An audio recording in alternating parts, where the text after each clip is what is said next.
Bismillahirrahmanirrahim. Assalamualaikum warahmatullahi wabarakatuh dan salam sejahtera.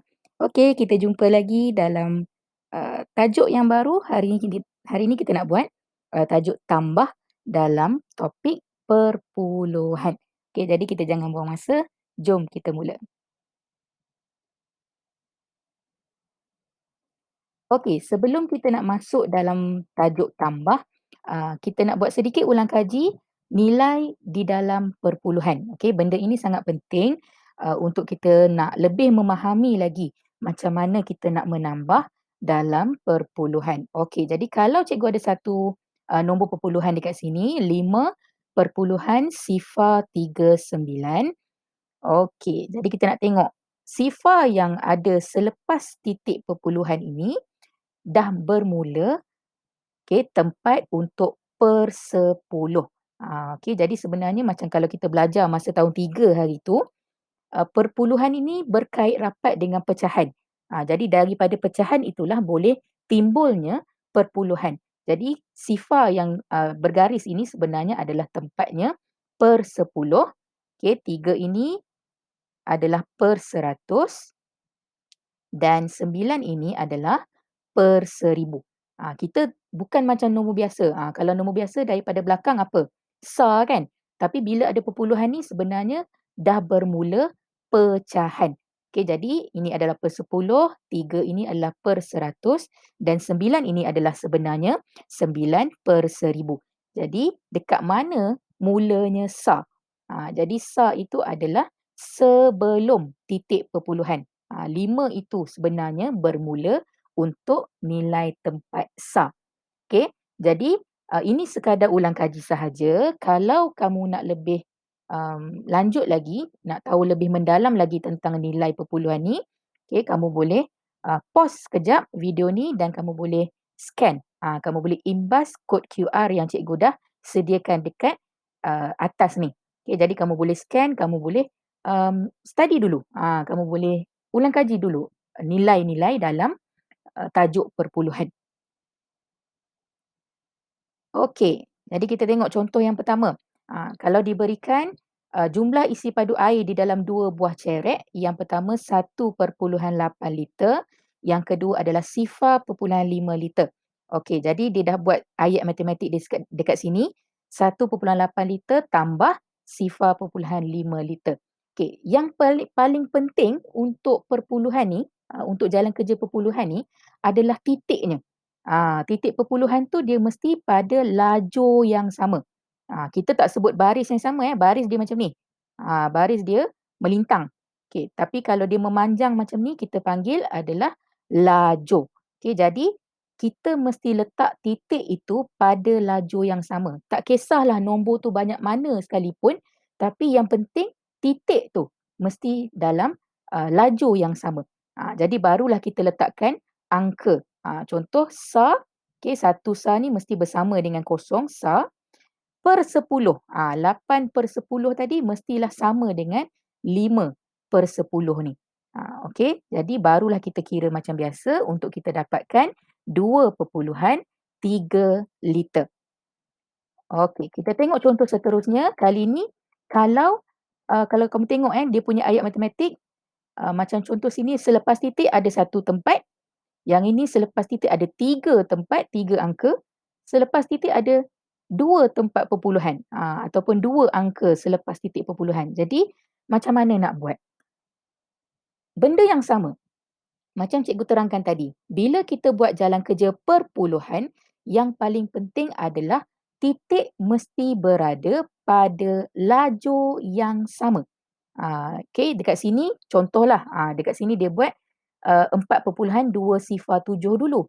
Sebab apa? Sebab dia ada semua nombor.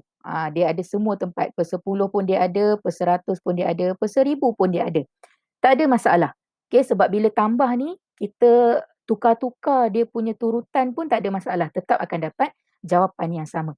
Okey, cuma dekat sini kamu tengok apa yang kawan kamu sebut. Dia kata tambahkan kosong ataupun sifar supaya bilangan tempat perpuluhan adalah sama. Jadi contoh tadi 1.3 kilogram. Kalau kamu tengok 1.3 belakang ini tak ada apa-apa. Jadi untuk tak mengelirukan kita, untuk nak menyenangkan kita, kita letak sendiri sifar. Okey, sebab apa? Sebab sifar ini tidak ada nilai. Jadi kita boleh letak sahaja. Kalau kamu tak nak letak pun tak apa. Tapi cadangan cikgu, nasihat cikgu, kita letak supaya lebih senang kita nampak dekat mana kita nak letak angka-angka tersebut. Dekat per 10 ke, per 100 ke, per 1000. Okey, sebab selalunya murid kalau dia nampak, okey, lepas titik perpuluhan ni ada 3. 3 ni dia akan letak dekat belakang sekali. Sebab kononnya nak ikut nombor dekat bahagian atas. Jadi itu adalah salah. Okey. Yang paling penting macam cikgu kata, titik mesti selajur. Okey, lajur yang sama. Kemudian kamu salin semula. Kalau sebelum titik tu 1, letakkan 1. Selepas titik itu 3, letakkan 3. Okey, macam contoh yang ni, sebelum titik adalah sifar, selepas titik adalah 9 dan 6. Jadi kamu tak perlu tulis dari belakang. Okey, terus tuliskan ikut soalan selepas titik 9 dan 6. Okey, kemudian tambah seperti biasa.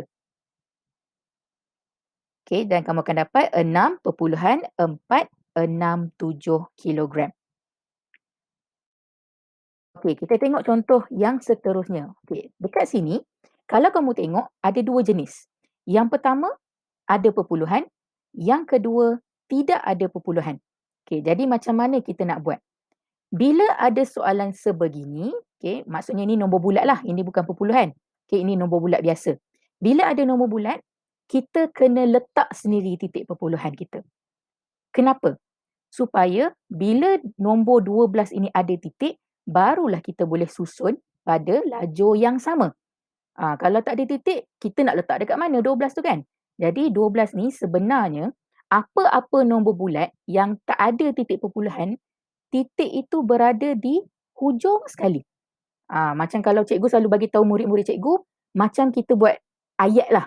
Nama saya Kiah, contoh. Titik tu dekat belakang sekali. Okay, nama saya Bedah. Titik dekat belakang sekali. My name is Kiah. Titik dekat belakang sekali. Jadi sama juga macam nombor bulat. Lepas kita dah selesai tulis nombor, titik perpuluhan sebenarnya wujud di bahagian belakang.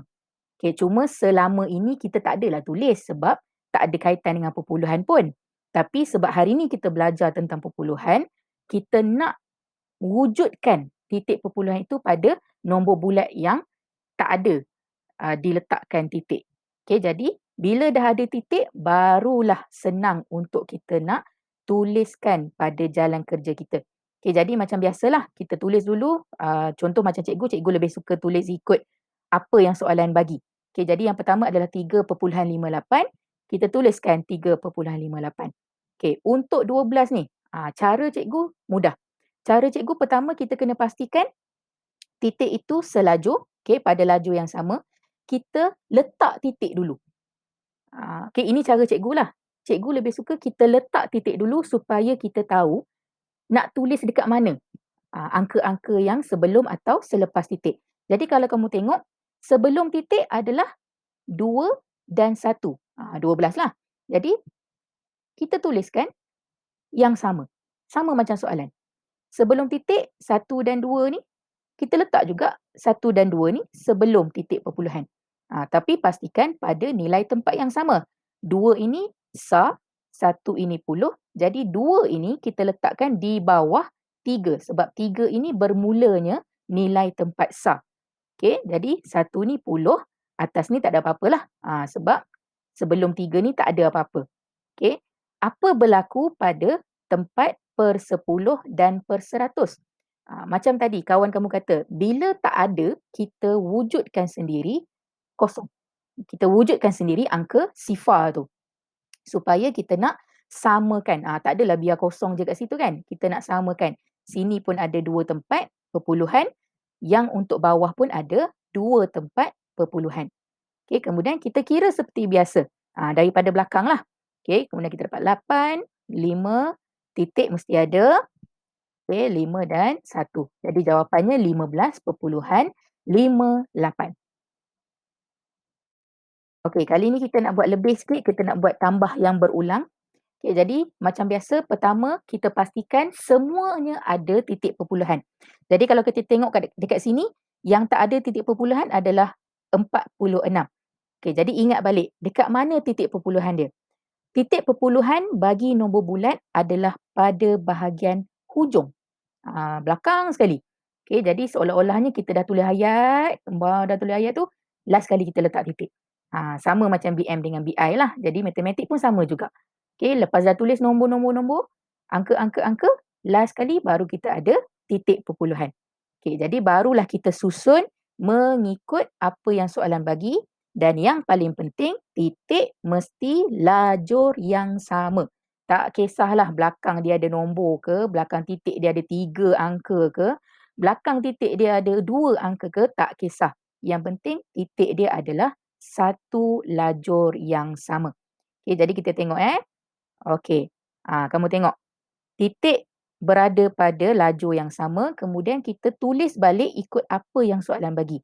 Sebelum titik kosong, sebelum titik kosong. Selepas titik perpuluhan 327. Selepas titik perpuluhan 327. Dan sama juga untuk yang terakhir. Okey, letak dulu titik perpuluhan. Sebelum titik 3, letakkan 3. Selepas titik perpuluhan 1 dan 9, letakkan terus 1 dan 9. Jangan tulis daripada belakang. Okey, sebab 1 dan 9 ni bukan sa dan puluh.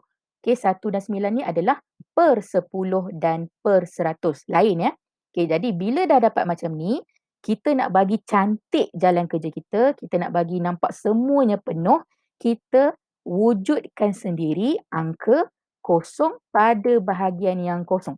Pada bahagian yang tak ada angka, kita letakkan sendiri angka sifar tu. Dan barulah kita jawab seperti biasa. Kita jawab daripada belakang, kita akan dapat yang ni adalah 7. Okey, 2 tambah 9, 11. Macam biasalah. 1, kita naik 1 dekat atas. Ini akan jadi 5. Okey, kita ada titik perpuluhan. 6 tambah 3, 9. Dan 4 tambah kosong adalah 4. Okey, untuk dapatkan jawapan 49.517. Okey. Kali ni kita nak buat kalau ada anu ataupun nilai yang kita tidak tahu dalam tambah perpuluhan. Okey, jadi benda ni senang. Anu ini kalau berada dekat tengah ke ataupun berada dekat awal ke, satu je jalan kerja dia, kita ambil angka yang paling besar, okey, ataupun kita ambil jawapan lah, paling senang. Kita ambil jawapan ni, kita akan tolak dengan apa yang diberi. Okey, jadi untuk jalan kerja ini kita akan ambil 67.99. Okey, ingat lajur yang sama. Tolakkan dengan 23.65. Kemudian bila titik dah sama, okey, titik dah sama lajur, kita jawab seperti biasa. Okey, untuk dapatkan 44.34. Okey, ini kalau anu dekat bahagian tengah. Sama juga kalau anu pada bahagian mula. Jalan kerja tetap sama. Kita akan ambil jawapan, okey, kita akan tolakkan dengan apa yang diberi. Okey, jadi untuk soalan ni kita akan ambil 12.57 tolak dengan 3.503. Okey, tengok titik tetap dalam lajur yang sama. Sebelum titik 3, tulis sahaja 3. Selepas titik perpuluhan 503, tuliskan 503. Bila kamu nampak ada tempat kosong, kita mesti letakkan angka kosong. Jangan biar sahaja tak ada apa-apa. Letakkan angka sifar dekat situ. Okey, supaya kita boleh kira seperti biasa. Okey, jadi macam biasalah, kosong tolak 3 tak boleh, kita pinjam. Okey, kita akan dapat 7. 5 tolak 5 sifar, titik perpuluhan mesti ada. 2 tolak 3 tak cukup, kita pinjam sebelah. Okey, 2 akan jadi 12. Kenapa 12? Sebab ada 2 dekat sini. Kita pinjam 10 je. So, bila ada 2 jadi 12 lah. Okey, 12 tolak 3 kita akan dapat 9.067. Okey, jadi cikgu harap dengan beberapa contoh yang cikgu tunjukkan tadi, kamu boleh faham tentang tajuk tambah dalam topik perpuluhan. Yang paling penting, titik perpuluhan mesti berada dalam lajur yang sama. Kemudian kita salin semula ikut apa yang soalan bagi. Okey, kemudian Kalau ada nombor bulat yang nombor yang tak ada titik perpuluhan, kita sendiri wujudkan titik perpuluhan pada bahagian hujung nombor tersebut. Okey, jadi cikgu harap dengan penjelasan itu kamu boleh jawab soalan-soalan yang akan diberikan sebentar lagi. Jadi kita berhenti dekat sini. Kita jumpa dalam pembelajaran seterusnya. Terima kasih. Assalamualaikum. Jumpa lagi.